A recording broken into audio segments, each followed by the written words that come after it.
ಅಲ್ಲಿ ಕಾಂಗ್ರೆಸ್ ಪಕ್ಷ ಆಗಲಿ, ಕಾಂಗ್ರೆಸ್ನ ಮುಸ್ಲಿಂ ನಾಯಕತ್ವ ಆಗಲಿ, ಕಾಂಗ್ರೆಸ್ನ ಹೈಕಮಾಂಡ್ ಆಗಲಿ ಮುಸ್ಲಿಂ ಅಭ್ಯರ್ಥಿಗೆ ಟಿಕೆಟ್ ಕೊಡೋಕ್ಕೆ ಸಾಧ್ಯವಾಗಲಿಲ್ಲ. ಅದಾದ ನಂತರ ದಾವಣಗೆರೆ ಬೈ ಎಲೆಕ್ಷನ್ನಲ್ಲಿ ಮುಸ್ಲಿಂ ನಾಯಕರು ಸಾಕಷ್ಟು ಜನ ಹೋಗಿ ಒಳ್ಳೆ ಪ್ರಚಾರನೂ ಮಾಡಿದ್ದಾರೆ. ಆ ಪಕ್ಷದ ವತಿಯಿಂದ ಏನೇನು ಮಾಡಬೇಕು ಅದೆಲ್ಲ ಮಾಡಿದ್ದಾರೆ. ಅದಾಗಿಯೂ ಕೂಡ ಗಾಯದ ಮೇಲೆ ಬರೆ ಅಂತೆ ಈಗ ಆಲ್ರೆಡಿ ಒಂದು ದಾವಣಗೆರೆಯಲ್ಲಿ ಒಂದು ಟಿಕೆಟ್ ನಿರಾಕರಣೆ ಮೂಲಕ ದೊಡ್ಡ ರಾಜಕೀಯ ಅನ್ಯಾಯ ಆದಾಗ, ಯಾಕಂದರೆ ಶಾಮನೂರು ಶಿವಶಂಕರಪ್ಪನವರು ಶಿವಮೊಗ್ಗದ ಒಂದು ಚುನಾವಣೆಯಲ್ಲಿ, ಲೋಕಸಭೆ ಚುನಾವಣೆಯಲ್ಲಿ BJP ಅಭ್ಯರ್ಥಿ ರಾಘವೇಂದ್ರ ಅವರಿಗೆ ಮತ ಕೊಡಿ ಅಂತ ನೇರವಾಗಿ ಬಹಿರಂಗವಾಗಿ ಹೇಳಿದರು. ಇದಕ್ಕಿಂತ ದೊಡ್ಡ ಪಕ್ಷ ವಿರೋಧಿ ಹೇಳಿಕೆ ಬೇಕಾ? ಬಟ್ ಈಗ ಈ ಮುಸ್ಲಿಂ ನಾಯಕರ ವಿರುದ್ಧ ಕೈಗೊಳ್ತಾ ಇರೋ, ಸಮುದಾಯದ ನಾಯಕರ ವಿರುದ್ಧ ಕೈಗೊಳ್ತಾ ಇರೋ ಕ್ರಮದ ಸಂಬಂಧ ಇವ್ರ ಹತ್ರ ಯಾವುದೇ ದಾಖಲೆ, ಯಾವುದೇ ಪುರಾವೆ, ಯಾವುದೇ ರೀತಿ ನೀತಿ ಏನೂ ಮಾಡದೆ ಈ ರೀತಿ ಮಾಡ್ತಾ ಇರೋದು ಸಹಜವಾಗಿ ಸಮುದಾಯವನ್ನು ತೀರ ಕೋಪಕ್ಕೆ, ಅಸಮಾಧಾನಕ್ಕೆ ಮತ್ತು ಒಂದು ಈ ಪರಿಸ್ಥಿತಿನ ಖಂಡಿಸಬೇಕಂತ ಅನಿವಾರ್ಯತೆಗೆ ದುಃಖಿದೆ. ಇವತ್ತು ಅವರು ನಡ್ಕೊಳ್ತಿರೋ ರೀತಿ ಯಾಕೋ ಸರಿ ಕಾಣ್ತಿಲ್ಲ. ಬಹುಶಃ ಅವ್ರಿಗೆ ಬೇರೆ ಇವ್ರಿಗೇನೂ ಗೊತ್ತಿಲ್ಲ, ಎಲ್ಲಿ ಹೋಗ್ತಾರೆ ಅನ್ನೋ ಒಂದು ಅಹಮ್ಮಲ್ಲಿರ್ಬೋದು ಕಾಂಗ್ರೆಸ್ ನಾಯಕರು ಮತ್ತು ಕಾಂಗ್ರೆಸ್ ಪಕ್ಷ. ನಾವು ಬೇರೆ ಯೋಚನೆ ಮಾಡಬೇಕು ಅಂತ ನಮ್ಮಂಥ BJP ಜೊತೆಯಲ್ಲಿ ಕೋಯಲೇಷನ್ ಆದ ಸಂದರ್ಭದಲ್ಲಿ ಸಮುದಾಯದಲ್ಲಿ ಸಿಟ್ಟು, ಆಕ್ರೋಶ ಏನಿತ್ತು ಅದರಿಂದ JDS ಇಂದ ದೂರ ಸೆಳೆದ್ರು. ಸಂಪೂರ್ಣ ಸಮುದಾಯ ಕಾಂಗ್ರೆಸ್ ಕಡೆ ಹೋಯಿತು. ಕಾಂಗ್ರೆಸ್ಸಿನ ಗೆಲ್ಸಿದ ಸಂದರ್ಭಗಳಲ್ಲಿ ಕೂಡ ಏನು ನಮಗೆ ಪ್ರಾತಿನಿಧ್ಯ ಸಿಗಬೇಕಾಗಿತ್ತು, ಮಿನಿಸ್ಟ್ರಿಯಲ್ಲೂ ಡಮ್ಮಿ ಮಿನಿಸ್ಟ್ರಿಗಳು, ಒಂದು ಡಮ್ಮಿ ಮಿನಿಸ್ಟ್ರಿ, ಒಂದು ಮಿನಿಸ್ಟ್ರಿ ಎರಡೇ ಕೊಟ್ಟಿದ್ದು. ಅದೇ ನೀವು ಬೇರೆ ಸಮುದಾಯಗಳು ಅವರು ಓಟು ಹಾಕಿರಲ್ಲ, ಬಟ್ ಅವ್ರು ಪಡೆದಿರೋ ಸ್ಥಾನಗಳು ಮತ್ತು ಹುದ್ದೆಗಳು ನೋಡಿದ್ರೆ ಮುಸ್ಲಿಂ ಸಮುದಾಯಕ್ಕೆ ಅನ್ಯಾಯ ಆಗಿದೆ ಅಂತ ನಮ್ಮ ಭಾವನೆ. ಒಟ್ಟಾರೆ ಕಳೆದ ಕೆಲ ವಾರಗಳಿಂದ ಕರ್ನಾಟಕ ರಾಜ್ಯದಲ್ಲಿ ಬಾಗಲಕೋಟೆ ಮತ್ತು ದಾವಣಗೆರೆ ಉಪಚುನಾವಣಾ ಸಂಬಂಧ, ವಿಶೇಷವಾಗಿ ದಾವಣಗೆರೆಯಲ್ಲಿ ದಕ್ಷಿಣದಲ್ಲಿ ಟಿಕೆಟ್ ಹಂಚಿಕೆ ಸಂಬಂಧ ಮುಸ್ಲಿಂ ಅಭ್ಯರ್ಥಿಗೆ ಕೊಡಬೇಕಿತ್ತು ಅನ್ನೋ ಒಂದು ಬಲವಾದ ಕೂಗು ದಾವಣಗೆರೆಯಲ್ಲಿ ಎಬ್ಬಿತ್ತು. ಅದಾನಂತರ ಅಲ್ಲಿ ಕಾಂಗ್ರೆಸ್ ಪಕ್ಷ ಆಗಲಿ, ಕಾಂಗ್ರೆಸ್ನ ಮುಸ್ಲಿಂ ನಾಯಕತ್ವ ಆಗಲಿ, ಕಾಂಗ್ರೆಸ್ನ ಹೈಕಮಾಂಡ್ ಆಗಲಿ ಮುಸ್ಲಿಂ ಅಭ್ಯರ್ಥಿಗೆ ಟಿಕೆಟ್ ಕೊಡೋಕ್ಕೆ ಸಾಧ್ಯವಾಗಲಿಲ್ಲ. ಅದಾದ ನಂತರ ದಾವಣಗೆರೆ ಬೈ ಎಲೆಕ್ಷನ್ನಲ್ಲಿ ಮುಸ್ಲಿಂ ನಾಯಕರು ಸಾಕಷ್ಟು ಜನ ಹೋಗಿ ಒಳ್ಳೆ ಪ್ರಚಾರನೂ ಮಾಡಿದ್ದಾರೆ. ಆ ಪಕ್ಷದ ವತಿಯಿಂದ ಏನೇನು ಮಾಡಬೇಕು ಅದೆಲ್ಲ ಮಾಡಿದ್ದಾರೆ.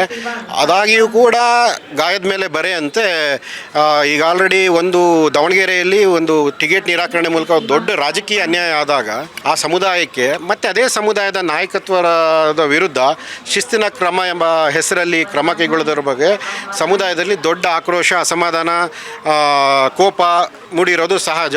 ಈ ನಿಟ್ಟಿನಲ್ಲಿ ಕಾಂಗ್ರೆಸ್ ಹೈಕಮಾಂಡ್ಗೆ ರಾಜ್ಯದಲ್ಲಿ ನಡೀತಾ ಇರುವಂಥ ಒಂದು ಈ ಸಮುದಾಯದ ಬಿಕ್ಕಟ್ಟು ಮತ್ತು ನಾಯಕತ್ವವನ್ನು ವ್ಯವಸ್ಥಿತವಾಗಿ ಬಲಿ ಪಡೀತಾ ಇರೋ ಇದ್ರ ಸಂಬಂಧ ಮತ್ತು ಕಾಂಗ್ರೆಸ್ನ ಪಕ್ಷದ ಧೋರಣೆ ಏನಿದೆ ಈ ಸಂಬಂಧ ಒಂದು ನಾಗರಿಕ ಸಮುದಾಯ ಮತ್ತು ಮುಸ್ಲಿಂ ಉಲಮಾಗಳ ಮೂಲಕ ಒಂದು ಪತ್ರಿಕಾಗೋಷ್ಠಿ ಮಾಡಿ ಆದಷ್ಟು ಬೇಗ ಕಾಂಗ್ರೆಸ್ ಪಕ್ಷದ ಹೈಕಮಾಂಡ್ ಈ ವಿಷಯದಲ್ಲಿ ಮಧ್ಯಪ್ರವೇಶ ಮಾಡಿ ನಿಮ್ಮ ಪಕ್ಷದ ಒಳಗೆ ಆಂತರಿಕವಾಗಿ ನಿಮ್ಮ ಪಕ್ಷದ ನಾಯಕರ ಮೇಲೆ ನೀವು ಬರ್ತಾ ಇರೋ ಆರೋಪಗಳ ಸಂಬಂಧ ನೀವು ವಿವರಣೆ ಕೇಳೋದು, ಶೋಕಾಸ್ ನೋಟಿಸ್ ಕೊಡೋದು, ಅದಕ್ಕೆ ಸಮಜಾಯಿಸಿ ತಗೊಳ್ಳೋದಾಗಲಿ, ಕ್ರಮ ಏನಾಗಲಿ ಎಲ್ಲವೂ ಕೂಡ ಒಂದು ರೀತಿ ನೀತಿ ಪ್ರಕಾರ ಆಗೋದಾದಾಗ ಅದನ್ನು ಸಹಜವಾಗಿ ಅದು ಪಕ್ಷದ ಚೌಕಟ್ಟಲ್ಲಿ ಆಗಬೇಕಾಗುತ್ತೆ. ಆದರೆ ಅದು ಯಾವುದನ್ನೂ ಕೂಡ ಮಾಡದೆ ಏಕಾಏಕಿ ಮುಸ್ಲಿಂ ನಾಯಕರ ವಿರುದ್ಧ ಏಕಪಕ್ಷೀಯವಾಗಿ ವಜಾ ಮಾಡೋದು, ಪ್ರಾಥಮಿಕ ಸದಸ್ಯದಿಂದ ಇದು ಮಾಡೋದು.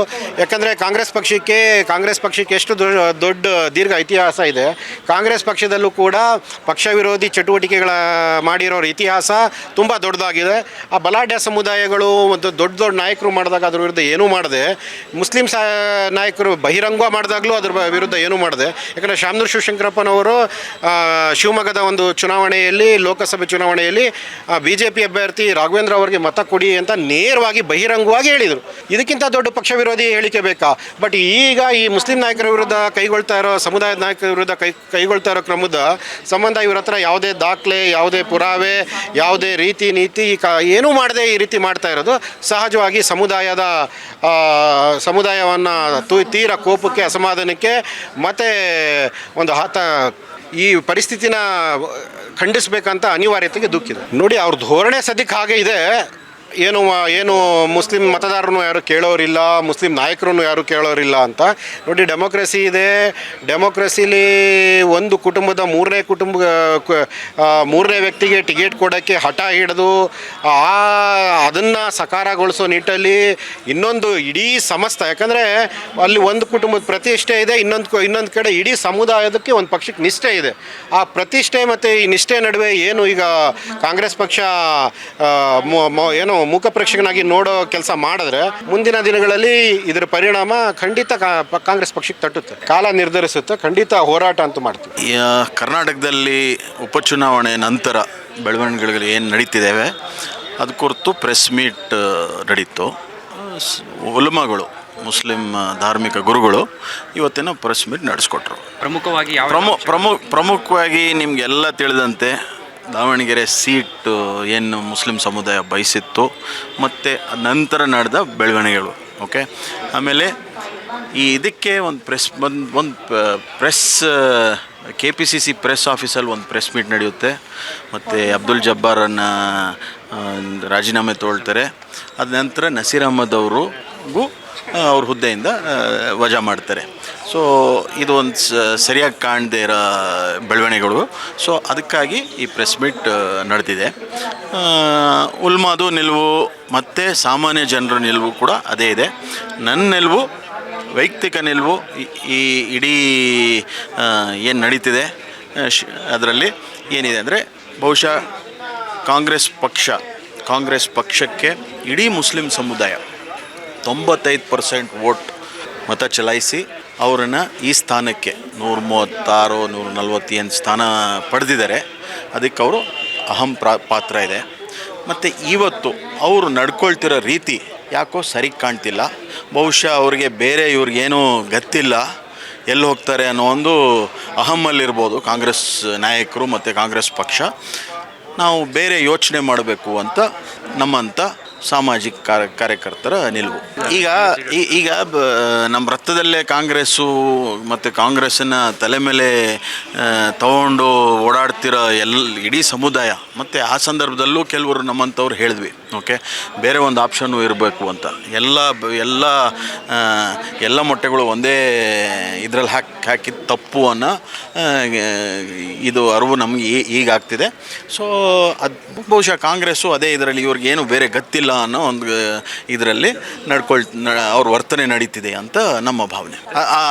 BJP ಜೊತೆಯಲ್ಲಿ ಕೋಯಲೇಷನ್ ಆದ ಸಂದರ್ಭದಲ್ಲಿ ಸಮುದಾಯದಲ್ಲಿ ಸಿಟ್ಟು, ಆಕ್ರೋಶ ಏನಿತ್ತು ಅದರಿಂದ JDS ಇಂದ ದೂರ ಸೆಳೆದ್ರು. ಸಂಪೂರ್ಣ ಸಮುದಾಯ ಕಾಂಗ್ರೆಸ್ ಕಡೆ ಹೋಯಿತು. ಕಾಂಗ್ರೆಸ್ಸನ್ನು ಗೆಲ್ಲಿಸಿದ ಸಂದರ್ಭಗಳಲ್ಲಿ ಕೂಡ ಏನು ನಮಗೆ ಪ್ರಾತಿನಿಧ್ಯ ಸಿಗಬೇಕಾಗಿತ್ತು, ಮಿನಿಸ್ಟ್ರಿಯಲ್ಲೂ ಡಮ್ಮಿ ಮಿನಿಸ್ಟ್ರಿಗಳು, ಒಂದು ಡಮ್ಮಿ ಮಿನಿಸ್ಟ್ರಿ, ಒಂದು ಮಿನಿಸ್ಟ್ರಿ ಎರಡೇ ಕೊಟ್ಟಿದ್ದು. ಅದೇ ನೀವು ಬೇರೆ ಸಮುದಾಯಗಳು ಅವರು ವೋಟು ಹಾಕಿರಲ್ಲ, ಬಟ್ ಅವ್ರು ಪಡೆದಿರೋ ಸ್ಥಾನಗಳು ಮತ್ತು ಹುದ್ದೆಗಳು ನೋಡಿದ್ರೆ ಮುಸ್ಲಿಂ ಸಮುದಾಯಕ್ಕೆ ಅನ್ಯಾಯ ಆಗಿದೆ ಅಂತ ನಮ್ಮ ಭಾವನೆ. ಮುಂದಿನ ನಡೆ ನೋಡಬೇಕು. ಓಕೆ, ಈಗೇನು ತಕ್ಷಣಕ್ಕೆ ಏನಿಲ್ಲ, ಬಟ್ ಯೋಚನೆ ಮಾಡಬೇಕು, ಕೂತು ಚರ್ಚೆ ಮಾಡಬೇಕು. ಕಾಂಗ್ರೆಸ್ ಪಾಲಿಸಿಯಿಂದ ಬೇಸತ್ತಾಗಿದ್ದೀವಿ, ಅವ್ರು ತಿದ್ದುಪಡಿ ಮಾಡ್ಕೋಬೇಕು.